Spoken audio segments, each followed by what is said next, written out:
All right, guys. Part two of chapter one. I'm sorry, part two of chapter two. Um, we left off. Remember, we talked about the powerful effects, and we gave this example of the War of the Worlds. That was the last thing that I mentioned. And now we're kind of switching gears. But before I switch gears, I want to just point out, just kind of give a prelude to what's coming later in the term, and that is that the powerful effects model is not the only model. There are other perspectives, and we'll talk about those later. Um, so media grammar, it's really important to understand the unique rules and conventions that govern media types and which communicate important messages to media consumers. So let's think for a moment about the unique rules and conventions that govern media types. What do I mean by that? Well, if you think about any media type, let's take books for example. There are certain rules and conventions for writing and publishing books. And you and I, because we've read books, we understand these conventions. So we have a certain understanding of the media grammar of books. So, for example, the table of contents. We understand when we see a table of contents what that means. The index. We can go to the index at the end, a page through that, and understand how to find certain things in the book. Whether a book is hardcover or paperback, that's a decision that people have to make. The people that are publishing, am I going to publish a hardcover or a paperback? Paperback is cheaper. Hardcover is more expensive. It's also more enduring. It lasts longer. And then you have to make a choice too. As a consumer, I hope you're hearing me okay because it's raining outside. I don't know if you can see that. It's raining outside. It's coming down pretty good. And it's kind of making a lot of noise, but I'll try to speak up. But you have to make a choice too about whether or not you're going to buy a hard copy or a hardcover or a paperback of the book. Text, images, pictures. What do they suggest? Spacing. What kind of font size are you going to use? Right? And a lot of this stuff has evolved dramatically over time, by the way. If you look at books, go to the library sometime at UNA and look at a book from go find some old books from 1920 and just look at how things have changed over time. And then just hold it next to one of a current book that's been published in the last 20 years or whatever.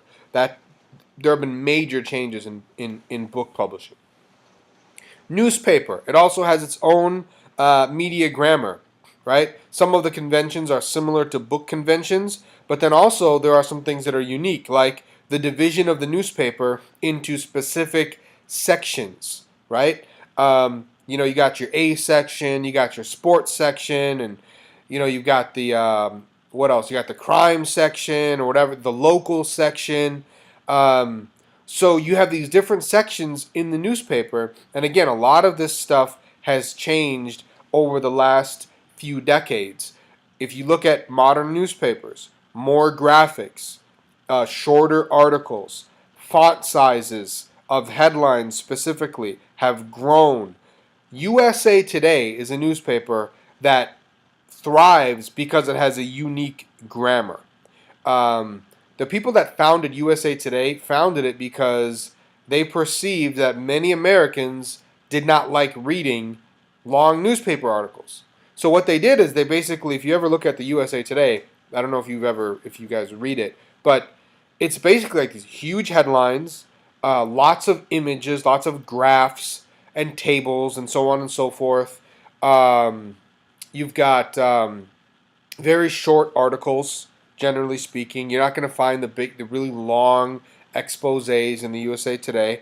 And that's for the people that, a lot of people are just like, give me the headline and I want to move on. I just want to have some idea what's going on, but I don't have time. But that's a different kind of media grammar. So things have really changed. And other newspapers have kind of followed suit. It's much more common now to see bigger headlines, bigger font sizes, more graphics, so on and so forth. Magazines, very different media grammar. You get the longer articles in the magazines. You get the full page advertisements, lots of color, a lot more color in magazines. Even the pages are different. The paper is different from the paper that's used in newspapers, right? So it's very different. We take all this for granted because we know the conventions. We know the grammar. We're fluent in media grammar. So we don't think about these things. But we should because there are important implications. Radio, recorded music, they have their own media grammars, right? In radio, you've got the voiceover, you've got the volume changes, actualities, which are defined in your book as edited audio clips from interviews with people. You hear these, you understand how they're used, you understand what they mean to a particular piece that's being produced and that you're listening to on the radio. Recorded music, songs are now packaged to be very short. They're usually 3 or 4 minutes long. Have you ever thought about why? Mostly that's because that's what radio requires. Short songs, right?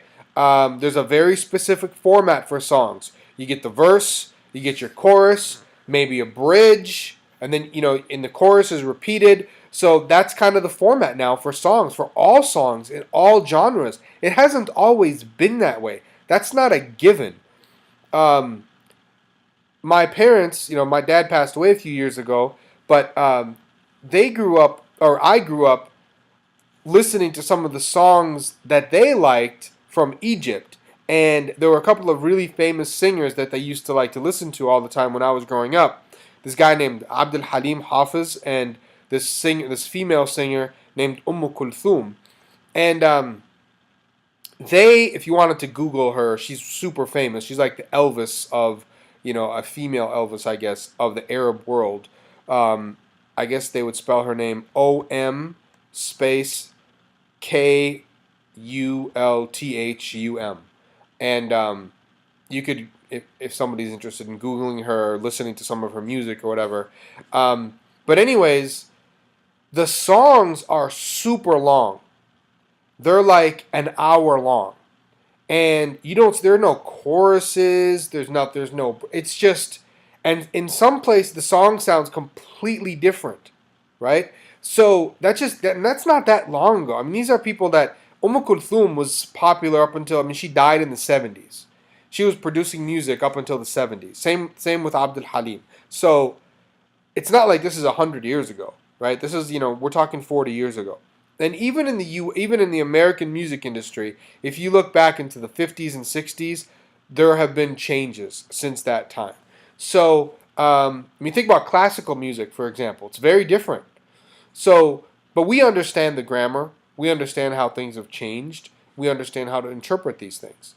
Film and TV, camera angles, editing, the use of laugh tracks in comedies. Here's kind of a freaky thing that one of my students told me, actually, about laugh tracks. Because a lot of comedies, situation comedies that you watch on television, they're not recorded in front of a live audience. So when it's time to laugh, when they say something funny or supposedly funny, they just hit the laugh track and everybody's laughing. Here's the thing that's kind of freaky. Most of the laugh tracks that you and I hear when we're watching TV were recorded many, many, many years ago, decades ago. And so actually the people that are laughing on those laugh tracks that you and I are listening to are now dead. So that's kind of the freaky thing. But I don't want to turn the lecture into something morbid. So let me move on. Lighting, movement, sound, structure. The structure of film and TV got scenes, right? Certain kind of music types that are used that signify things, right? Speaking of signs, right? Certain music types signify. They signal that something very specific is about to happen. But you understand these things. When you see a movie or watch TV, you see something at a certain angle, certain kind of editing, fast cuts. You understand what's being said to you and how to interpret this because you have knowledge of this media grammar. Think about digital media. We've talked about hypertexts, the unique icons now, the print icon. Everybody knows what the print icon looks like, right? It's the little printer. The save icon, when you want to save something on your Microsoft Word or whatever. It's got the little floppy disk. You know what that means, and most of you probably never even used floppy disks. I'm just guessing. I actually used floppy disks, but most of you probably never did. But still, you know what that means, that little symbol. You know how to zoom in. You know, you got the touch screen. Kind of an interesting little fact. The first touch screens were on ATM machines back in the 70s. Now touchscreens are becoming very popular on computers. My wife has her laptop is a touch screen, right? Um, you got the unique slang in digital media, right? You got LOL, OMG, all the hashtags and all that stuff, right?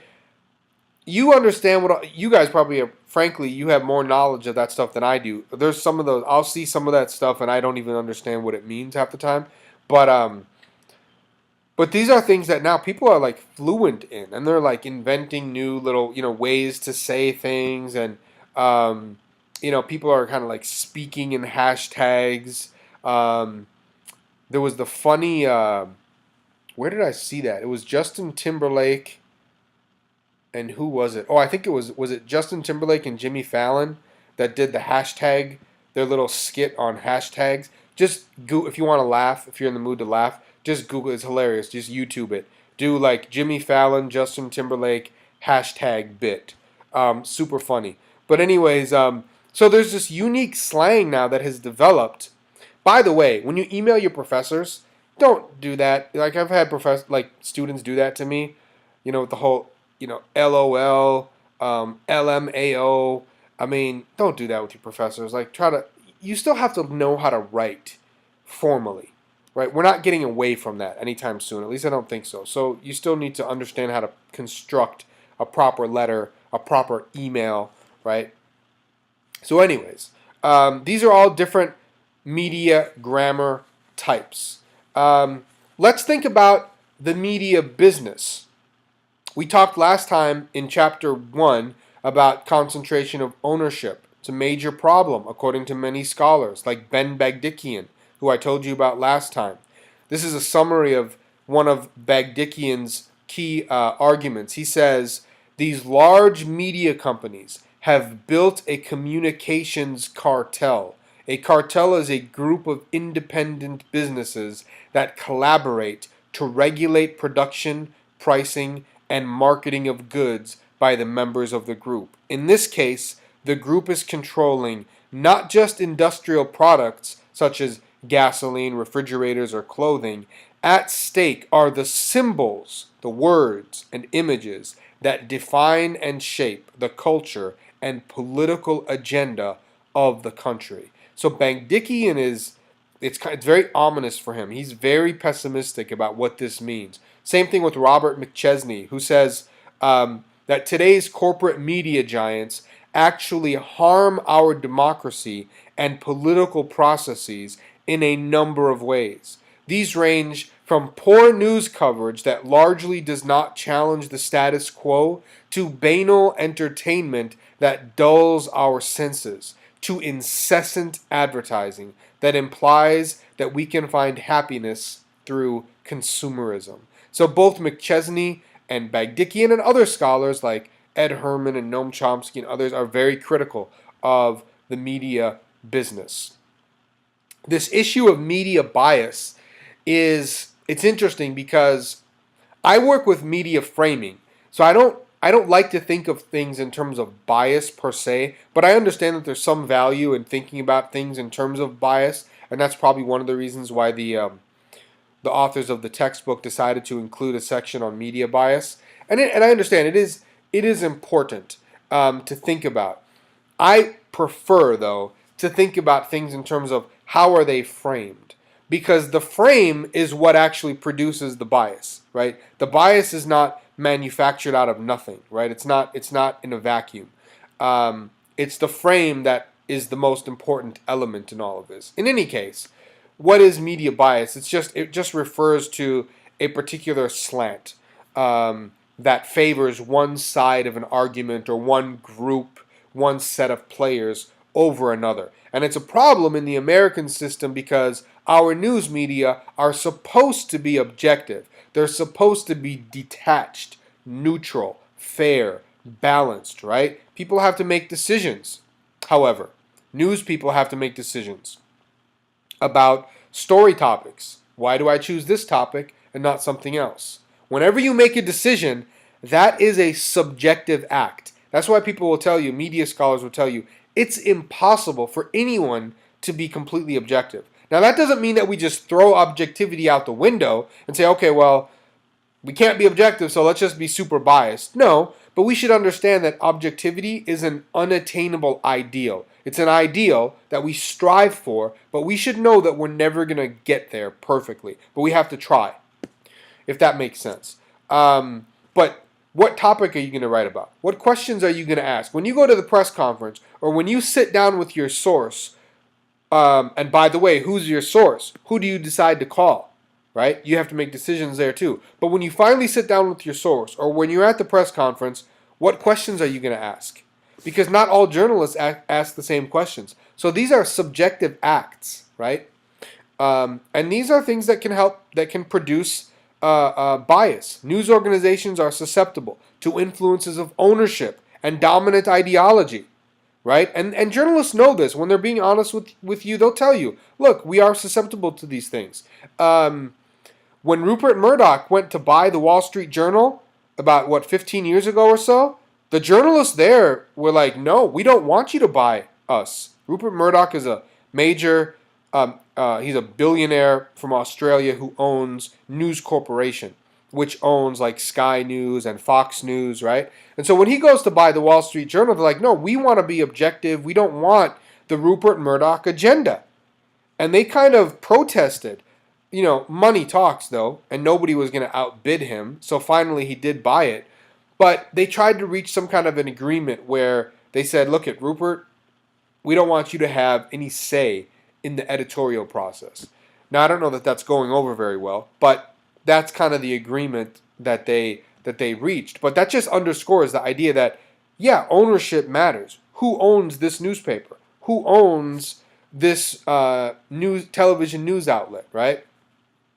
And I would argue in response to that question that news can never truly be objective, but that some networks, some news outlets do a better job at getting closer than others do. Okay? Is there a liberal bias in the mainstream news media? This is one of the allegations. It's talked about briefly, I think, in your textbook. And long story short, where this comes from is survey data. If you look at survey data from the United States, the majority of journalists in this country are liberals. They describe themselves as liberals. But what's interesting is that when they do content studies, the researchers, to find out if there's a liberal bias, they find no liberal bias. And then we have to ask ourselves why. And I think the reason, frankly, and I criticize journalists a lot, I'm very critical of the news system. You'll realize that as you listen to me this term. But I have to give credit where credit is due. And a lot of journalists, they really do work hard.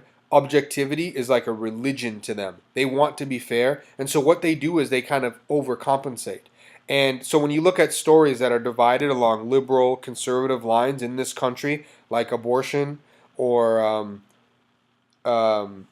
whatever else, liberal taxes, gay marriage, whatever, you're not going to find a liberal bias in most of these. That's what most of the content studies show us, right? So when people talk about a liberal bias, you have to ask them, what do you mean by that? If you mean that most journalists are liberals, then yes, that is true. That's what the survey data suggest.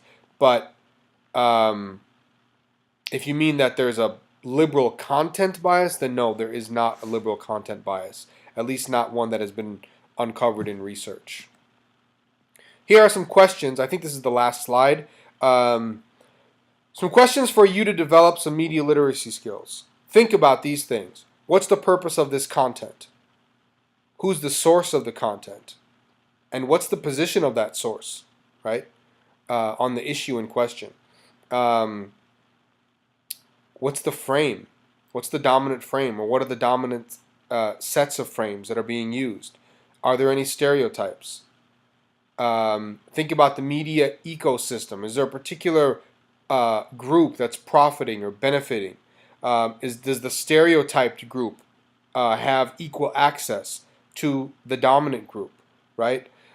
These are things that you want to be thinking about. One of the things that the textbook suggests at the very end of the chapter that I think is interesting is make some media content. Even if you're not planning on doing this for your career, try to construct some ads. Write some news articles yourself. Write a little movie script, right? A short version of a movie script. And think about how these things might be changed, right? Based on a different perspective.